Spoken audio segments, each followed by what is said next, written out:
Welcome to The Thing About Austen, a podcast about Jane Austen's world. I'm Zan. And I'm Diane. And this episode, we're talking about Mr. Darcy's 10,000 a year.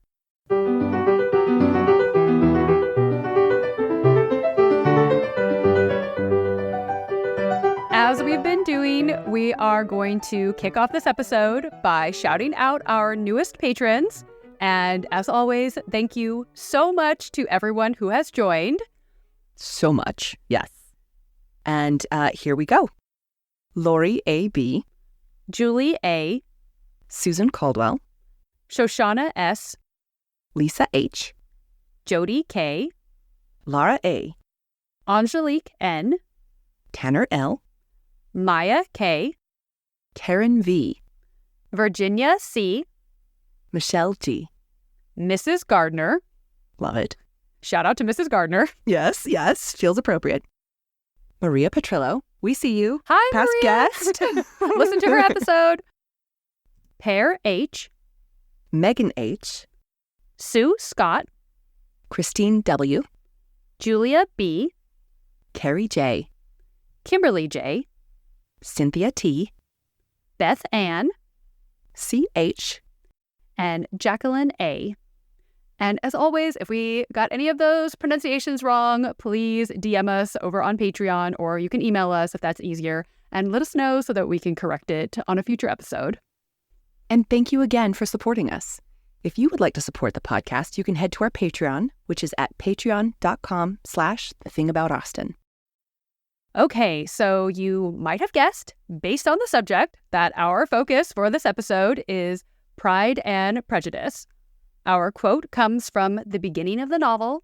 The Bennet ladies are attending the Meryton assembly, and everyone is excited to see Mr. Bingley. You know, Mrs. Bennet has been very busy making plans for Mr. Bingley and his fortune. He doesn't have a say in this. No.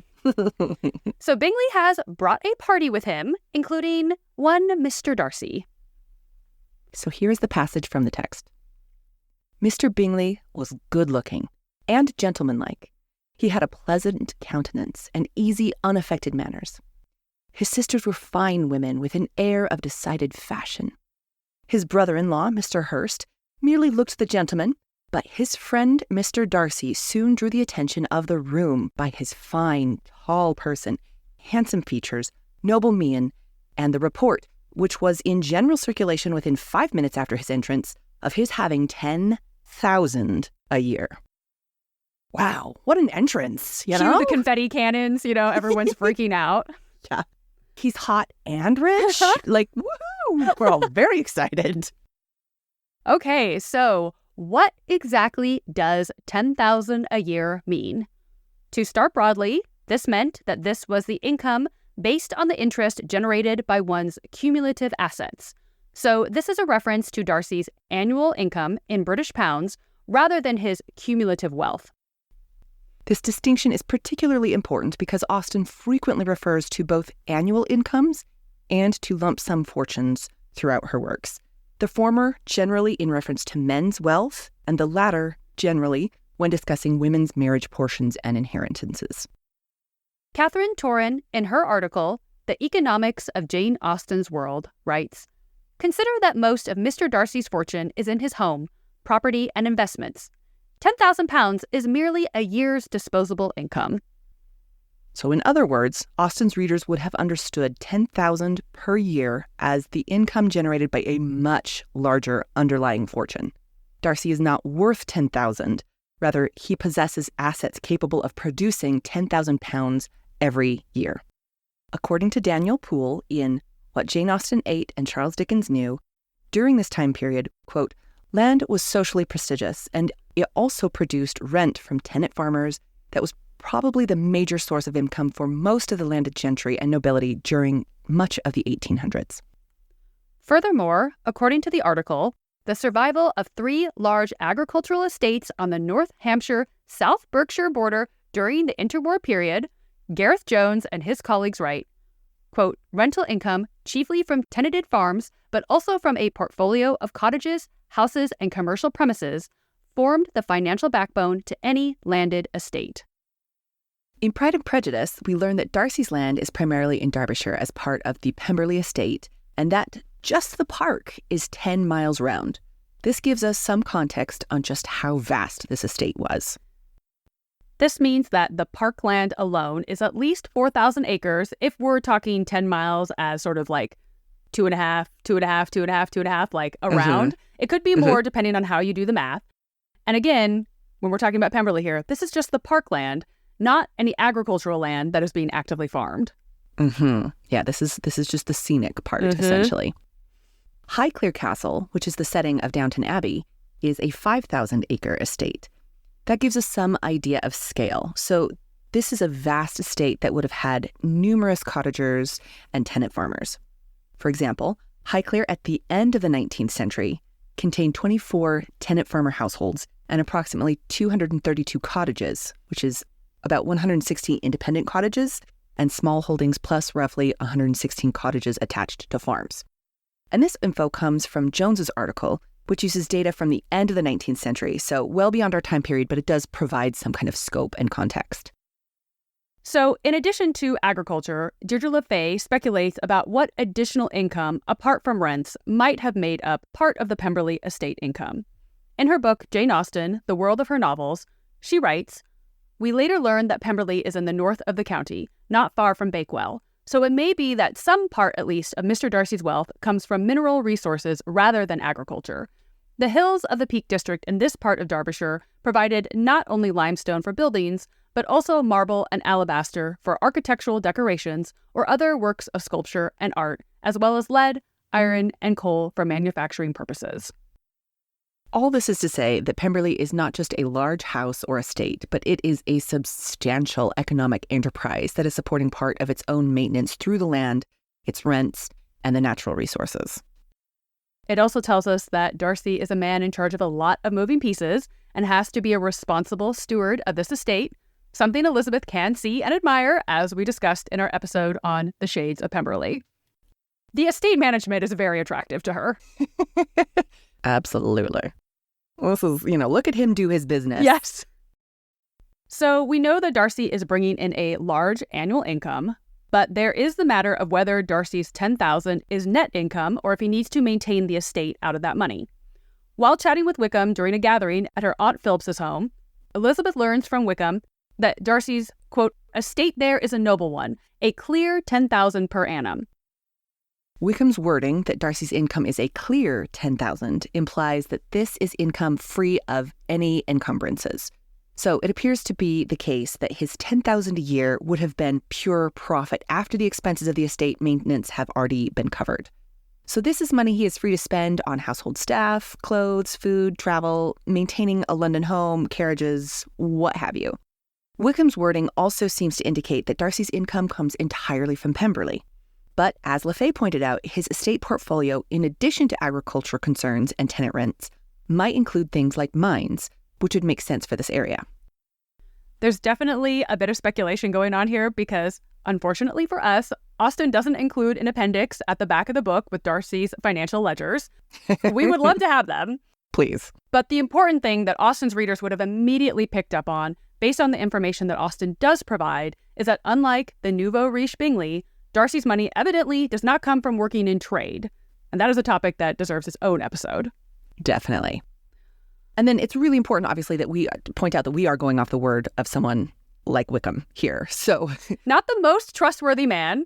We have some reason for doubt. That's there. But based on the fact that everyone in the area knows exactly where Bingley's money comes from, Wickham is likely telling the truth. Otherwise, there would be someone there to contradict him. Also, Elizabeth sees Pemberley in its well-managed glory. She's like, oh, this is something. And so basically, the point that Austen is making, that Darcy is old money. It's also possible that the income generated by the estate was supplemented by investments in the funds, which were government-backed bonds. As a result, they were almost a default investment for anyone with spare cash looking for a reliable return. According to Torrin, quote, a typical government fund paid 5% a year, or only 4% in the case of a small investment. So it's a fairly common thing to people have some amount of money in the funds. And we'll talk more about this when we cover women's inheritances, but we wanted to at least mention it here. Yeah, it's a very common thing that comes up.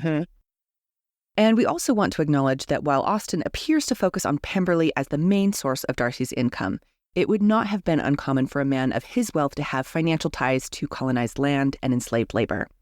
And even if he had no direct investments, wealthy people in Britain during this time often had finances that touched on the triangular trade in some form, whether they knew it or not, because it was so deeply embedded into Britain's economy. And this is not to make any excuses for Darcy. We just want to illustrate how prevalent and connected all of this was.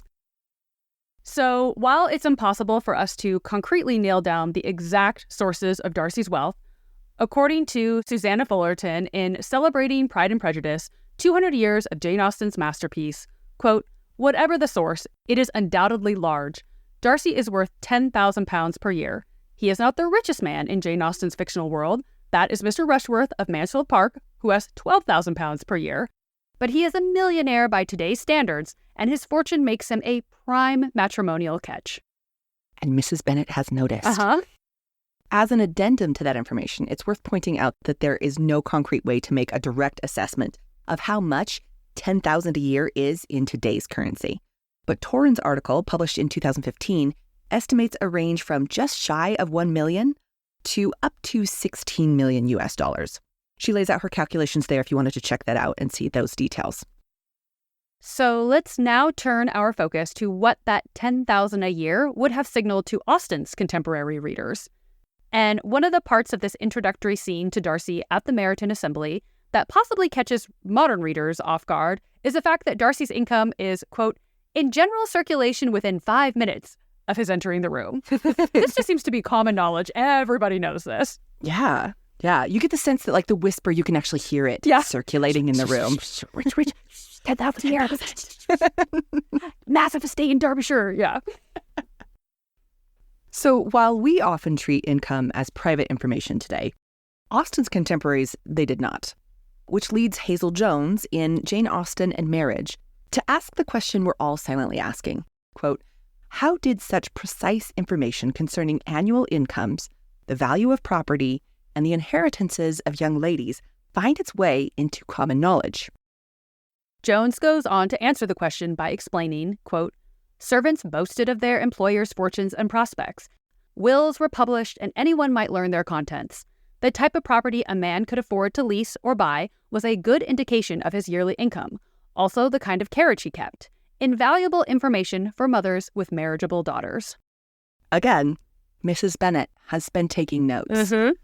Mrs. Bennet would have had a spreadsheet if such a thing existed back then. Right. She goes secret ledger somewhere where she's writing all this down. And again, as we mentioned earlier, Wickham, who has first-hand knowledge of Darcy's income, appears to be more than willing to readily share this information with Elizabeth, someone he barely knows. And also, Elizabeth has zero qualms about bringing the subject up with him in the first place, saying that Darcy, quote, "is a man of very large property in Derbyshire, I understand." All these details help us understand, as John Mullen concludes in What Matters in Jane Austen, quote, "the topic was not hedged with the secrecy it possesses today." Mullen goes on to explain that, quote, "letters and diaries sent along the news of other people's incomes almost as a duty. Similarly, marriage settlements made fortunes explicit, since, quote, such agreements required explicit calculations of the worth of each party. Sometimes the announcement of a marriage in a newspaper specified the amount of a dowry." Mullen further notes that the, quote, "land tax was levied annually and was based on a valuation of a person's estate. From 1799, income tax was assessed by local commissioners, often drawn from among the local landed gentry. Information about the income from estates was therefore readily available and quickly circulated." So maybe it's not so surprising that, as Fullerton writes, most of Jane Austen's opening sentences mention money, and here the phrase about good fortune stresses the power of the material world, turning men into marketable commodities like stocks and shares, and hints that any marriages made in the novel could well have economic motives. And it's not just the men, right? This is men and women equally are often tabulated with like a price tag next to them. And Austen is essentially using income as this really effective shorthand for social information. Edward Copeland in Jane Austen in Context writes, Contemporaries were actively interested in knowing the incomes of their neighbors, because with the instability that an expanding consumer economy inevitably brings to hierarchies of rank, it was essential to evaluate and to fix, if possible, acceptable relationships between incomes, rank, and spending practices. All this also makes a lot of sense why somebody like General Tilney would trust somebody like John Thorpe when it comes to information about how much money Catherine Morland has, because this was common knowledge at the time. Obviously, John Thorpe is totally It's a wrong. terrible source for information, yes. But he doesn't know that. He's just like, yeah, of course you would know how much money she has. We all know that about everybody else. Again, the general maybe not doing his due diligence by just, again, checking with one source, and it being John Thorpe. It's John Thorpe. So while it's fairly clear that everyone knows everyone's income, it's worth also exploring further what the numbers, like 10,000 a year, actually meant. According to Copeland in The Cambridge Companion to Jane Austen, quote, specific incomes also operate as shorthand in her fiction, each income bringing with it a set of specific consumer signs that reveal to the world both the income and the social level attached to its possessor. So we're going to provide a really brief but maybe useful broad breakdown of what an income kind of looked like for most people during this period in terms of what are the outward symbols or signals that we could be looking for to identify what someone's income was. This is based on Copeland's materials, which are really useful if you want a more detailed breakdown. We're just giving that broad surface level overview. Yeah, so this is by no means exhaustive. We're speaking in broad generalities here, so of course there are exceptions to all of this. So first we have £25 a year, and this is a typical laborer's income. This amount often supported an entire family, but not in any type of wealth or luxury. So this is kind of like the working poor. So between £20 to £40 a year, this was the income for some impoverished curates, clergymen who essentially did the work while the holder of the living collected the income. More on that in a future episode. At the higher end of this range, they are certainly much better off than laborers at almost double the income. But socially, they would be considered to be at the very, very lowest levels of gentility. And they would certainly not be considered any kind of marital prize. And typically, at the lower end of this range, you might also see somebody like a governess, for example. Again, sort of like you're sort of considered genteel, perhaps in like your education and background, but financially, you're kind of just barely clinging on. At £100 a year, you may be, again, well-educated and considered respectable, but you're still living very modestly. You might be able to afford to have a single maidservant, for example, but you're definitely having to economize to maintain appearances. At £200 a year, you're more established as part of the genteel world, but only just. Copeland writes, quote, the £200 a year income supplies a better servant, a servant maid of all work, at a higher salary. At £300 a year, this is enough for a respectable bachelor and a very modest household of 2 servants, but not what most people would consider a secure income for marriage and family life. And again, we really want to stress that we're showing this kind of range and the sort of attitudes, the kind of attitudes that Austen's readers would have had seeing these kinds of incomes during this time period. Again, obviously, people did raise families on £25 a year. Yeah, this scale really kind of is more kind of skewing towards this idea of what does gentility look like. And again, that's a very moving, nebulous target. Yes. So at $400 a year, you are approaching the level of comfort most Austen characters would recognize as solidly respectable. There is room for domestic help, like a cook, a housemaid, and perhaps a boy, and a few conveniences, but extravagance is out of the question. So this is the amount that James Morland expects when he proposes to Isabella Thorpe. And she is underwhelmed by this prospect. She's expecting something a little bit grander. Yes. Seems like a lot of people were like a little bit confused about the Morlands and their financial prospects. Yeah, again, if Isabella is getting her information from John Thorpe, we understand where that came from. So then we move to $500 a year, and Copeland writes, quote, this sum, according to the domestic economists, fills the cup of human happiness. Jane Austen is not so confident. This is enough to keep 3 servants and a few luxuries, but extravagance, again, is out of the question. Yeah. So the domestic economists of the time were like, £500 a year, that's all you need. Obviously, Fanny and John Dashwood very much agree with that. Right. When it isn't involving themselves. Yes. But, the income of the Dashwood women, as Austen writes it, and later Austen's own life when she lives at Chawton Cottage with her sister, mother, and friend, is falling right into this bucket. So she's very aware of what £500 a year would get you. Yeah. Yeah. She's willing to be like, okay, this is comfortable, but is it the summit of economic bliss? Right. Again, she has questions. So then we move to £700 to £1,000 a year. And this is where prosperity starts to become visible. Families at this level can enjoy significant comforts, and the classic status symbol of Austen's world, a private carriage, often comes into reach, although typically only at the higher end of this range.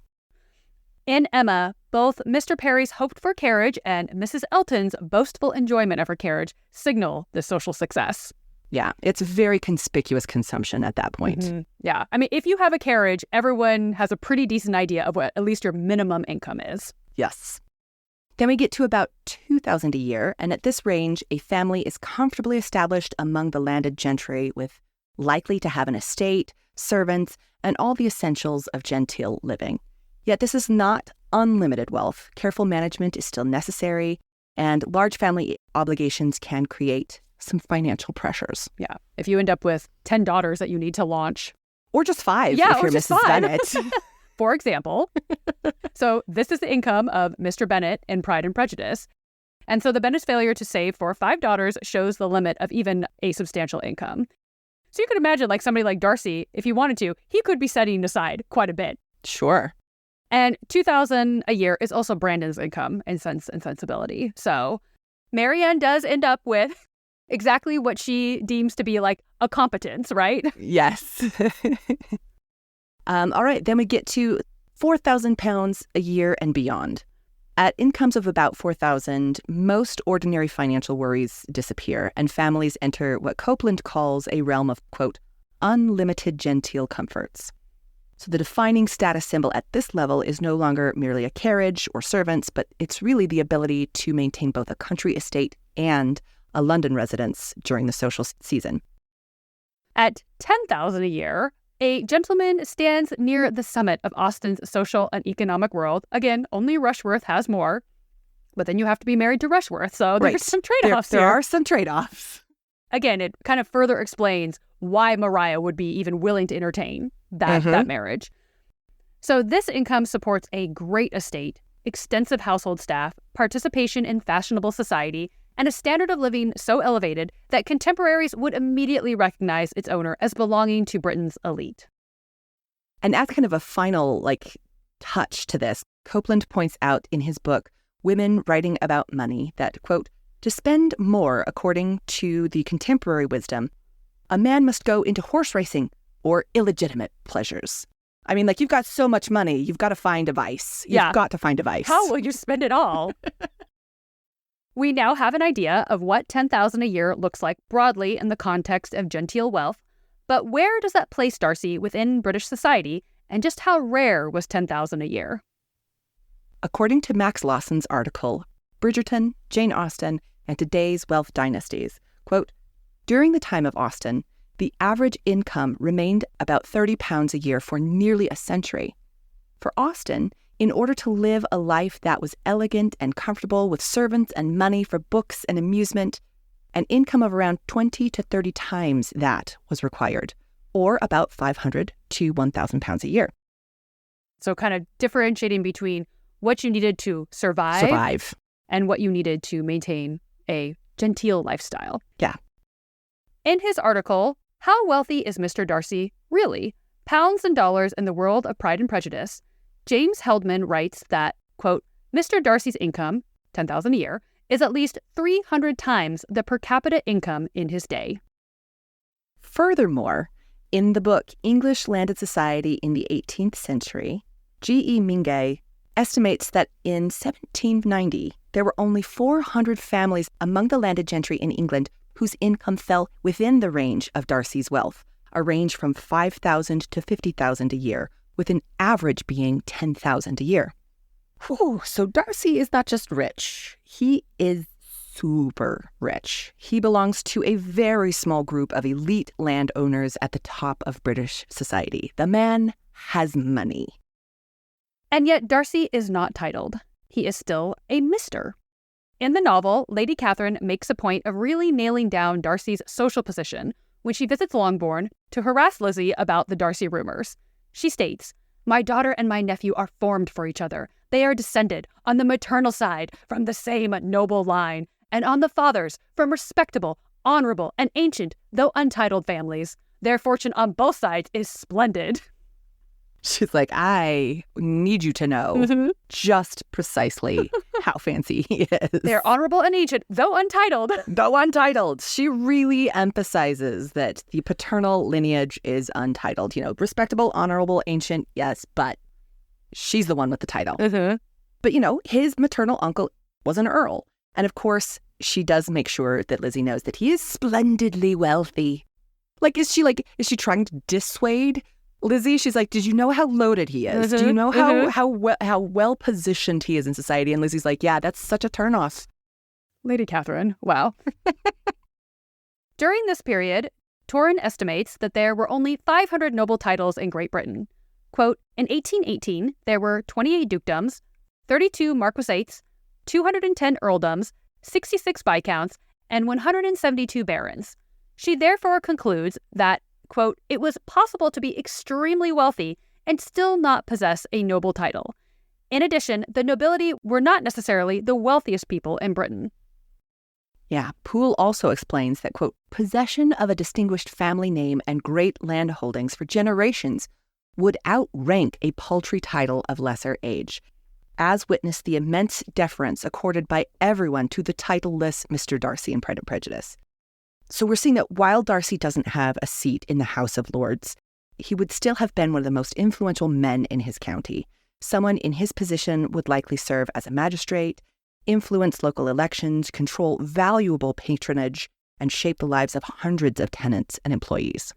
And when he rolls up to London as a single bachelor, people are interested. The patronesses at Almack's are like, yes, please do come in. We have some marriageable young ladies you might be interested in. Yes. Yeah. These vouchers are yours for the asking. All of this leads to a few conclusions about the power of 10,000 a year. Austen's readers would immediately recognize that Darcy is not aristocracy, but Darcy does not inherently need aristocratic status. His wealth, lineage, estate, and social position place him among the most prominent men in England. Like we said earlier, he is old money. And he's not sliding into obscurity old money like a Sir Walter. Darcy is rich old money, so he's got money and clout. Like this is all of the cultural cachet as well as the real cachet. Like he's got it all. I mean, it also further explains why Caroline Bingley, who has money but wants that social prestige, she is working so hard when it comes to this man. Yes. So poorly, but the effort is really there. She will mend all his pens. As Torrin writes, although in terms of modern purchasing power, he was a millionaire, in terms of the prestige Mr. Darcy held in British society, he would have been a billionaire. So again, he's getting into the best clubs. He's got all the right connections. He's very clubbable. People want to know him. He's very, very clubbable. He's the grandson of an earl, now the nephew of an earl. Like he checks all the boxes. Yeah. Finally, Mrs. Bennet's near hysterical reaction to hearing that Lizzie will marry Darcy and his 10,000 a year makes a certain amount of sense. She says, 10,000 a year, and very likely more. 'Tis as good as a lord. Sandy Byrne, in Material Goods in Austen's novels, effectively sums up this moment, saying, quote, in Mrs. Bennet's calculation, an income of £10,000 per annum equals a man of higher rank. Like this is the social math that Mrs. Bennet has done quickly and accurately in this moment. She's like, if I have to choose between title or money, I'll choose money. Oh, yeah. Undoubtedly. Yeah. So this brings us back to what Darcy's 10,000 a year helps us understand about the larger narrative of the novel. Remember that one of the first things we learn about Darcy is his annual income. Mullen writes, most of her major characters come with income tickets attached. Not so much because the novelist wants us to notice how important money and the lack of money might be, as because she wants us to see her characters noticing these things. It is their understanding of money and how they are bound to or separated from each other by money that is at stake. Austen is showing us how the community reacts to him, largely because of his wealth. His income immediately shapes expectations, gossip, marriage calculations, and his social interactions with others. Austen has also shaped expectations for the novel up front, with the truth universally acknowledged about a man of good fortune. So Darcy walks into the Meryton assembly as a wealthy bachelor with a great estate, enormous income, family connections, and everyone is abuzz with the potential for a match. From his childhood, he's occupied a position of wealth and power that few people in Britain could rival. Virtually everyone knows his wealth when he enters a room, and that position creates a lot of built-in deference from people who interact with him. And that deference can range broadly, right? This can be from just like respect to attention to what we see obviously in Pride and Prejudice with like Mr. Collins levels of obsequiousness. Just so uncomfortable. And then there's also the women really throwing themselves or their daughters at him as a marriage prospect. And who can blame them, right? Like, He's the unicorn. It is like winning the lottery. He's hot. He's connected. He's rich. He's single. Mm-hmm. Yes, this is catnip. As Hazel Jones explains, quote, the scarcity value of men in Jane Austen's lifetime, and this is due in part to the Napoleonic Wars, together with women's dependence on husbands for status and financial security, gave eligible bachelors the power to behave like connoisseurs. Men with the means to marry occupied an enviable position, and a Fitzwilliam Darcy with a sizable yearly income and a large estate could thwart the expectations of young ladies and their mothers in assembly rooms up and down the country by refusing to make himself available as a dancing or a marriage partner. He's got a lot of opportunities. He doesn't have to be nice, essentially. Yeah. And this kind of contextualizes his infamous not handsome enough to tempt me moment, since we recognize that Darcy has spent his entire life occupying one of these really enviable social positions. So again, to be clear, this doesn't excuse the comment. That is just a rude comment. But it frames it, right, when you realize that he has the world at his feet. And while he's later drawn to Lizzie, he still really fumbles that first proposal, in part because he's so focused on his own social position as a result of his wealth, and particularly in relation to her family. Right. The comparison is really stark for him. And this also leads to Lizzie's observations that, quote, he had no doubt of a favorable answer. He spoke of apprehension and anxiety, but his countenance expressed real security. Because again, who turns down a man worth this much money? Yeah. He's fairly certain this is a yes from her. It's like, you could hate my guts and you will probably still say yes because... we saw what happened with Maria Bertram and Resta Rush where she's like, I will do a lot for that money. Mm-hmm. And that is the much more realistic outcome. Oh, it's so realistic. Yeah, there's no judgment attached to Mariah's decision. And in her case, she doesn't need to marry for money. She's well off already. Yeah, she does it for kind of spiteful reasons probably, but But for somebody like Darcy approaching somebody like Lizzie who really has nothing, he's just like... He's like, this is an obvious. I just ask, she says yes. That's how this goes. It's like if she says no, it's kind of like, are you sure? Do you have a fever? Are you unwell? He's like, I don't think you actually heard the words I said. Do you want to see my ledgers? Like, ooh. Yeah, it's almost incomprehensible. Mm-hmm. Yeah. And so this also explains a bit of why Darcy is potentially drawn to Lizzie initially, after she starts to be a little bit prickly to him. Near the end of the novel, after they're engaged, Lizzie asks Darcy what drew him to her. And while she's teasing him, she concludes, quote, the fact is that you were sick of civility, of deference, of officious attention. You were disgusted with the women who were always speaking and looking and thinking for your approbation alone. I roused and interested you because I was so unlike them. She's like, hey, nobody was sassing back at you. Mm-hmm. And then you had to notice that. Yeah, Lizzie perhaps not being a girl's girl here, but... No. But it's also like, I mean, when she says them, she's obviously talking about Caroline Bingley. Right. Like, she's like, I wasn't going to offer to mend your pen, So it's only after that first disastrous proposal and Lizzie's comprehensive rejection that we really see Darcy taking a look at what his wealth has maybe implicitly taught him about how he interacts with people. Yeah. So when Lizzie finally agrees to marry Darcy, there is a rather dramatic transformation in her social position as well. So this is He's gone through this evolution. She's, they've resolved the whole Pride and Prejudice of it all. It's like he has a little less pride and she has a little less prejudice. Crazy how you did that, Austen. But so when she finally agrees to marry Darcy, this is actually a really dramatic transformation for her. Her social position is, she's moving from being the daughter of a gentleman with $2,000 a year to the mistress of one of the great estates of England. And it's not even so much that she's, as she says to Lady Catherine, like, I'm a gentleman's daughter. So yes, there's that. But it's also just the prospects of what would have happened after her father dies, right? She goes from being in this situation where she could not be doing very well for herself at all, like that she could basically be in a Miss Bates situation, to would you like a diamond encrusted toothpick case? Would you like two? Should that be what your heart desires? Yes. That's on the table now. That is on the table now. So she's also moving into the position that asked her to take on some of those estate management requirements. She and Mrs. Reynolds are going to be very busy besties, and she's going to be managing the household, being a social authority in the region, and really shaping the lives of a lot of people that are dependent on her and Darcy. That $10,000 a year is essentially a plot point that really moves the narrative along. It's what's happening with the characters. It's what's making their interactions important. So rather than just a description of Darcy, it's essentially the elephant in the room that everyone is trying to navigate socially as well.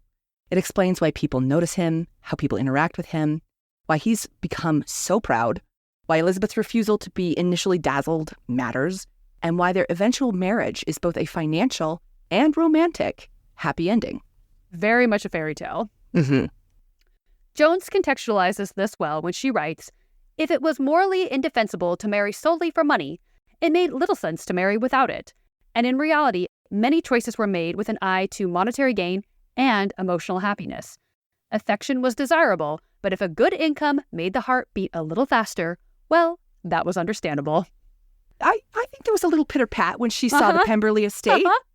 She felt that to be mistress of Pemberley might be something. It might be something, It might be something. Yeah, there might be something there. Well, if you have any thoughts on Darcy and his £10,000 a year, and we're almost positive that you do, you can find us on our website, thethingaboutausten.com, and you can email us at thethingaboutausten@gmail.com. And if you would like to support the podcast, you can head to our Patreon, patreon.com/thethingaboutausten. And as always, we really appreciate the support that comes from a 5-star Apple Podcast review. Travelin GLF says that this podcast is like reading the annotated Austen with your best friend. And L1081 says, the perfect deep dives. The Thing About Austen takes you on a journey to answer questions you didn't know you had about Jane Austen, her world, and her books. Oh, thank you so much. Thank you. And stay tuned for next episode when we will be talking about Henry Tilney's dogs with Dr. Stephanie Howard Smith. Thanks for listening. Bye.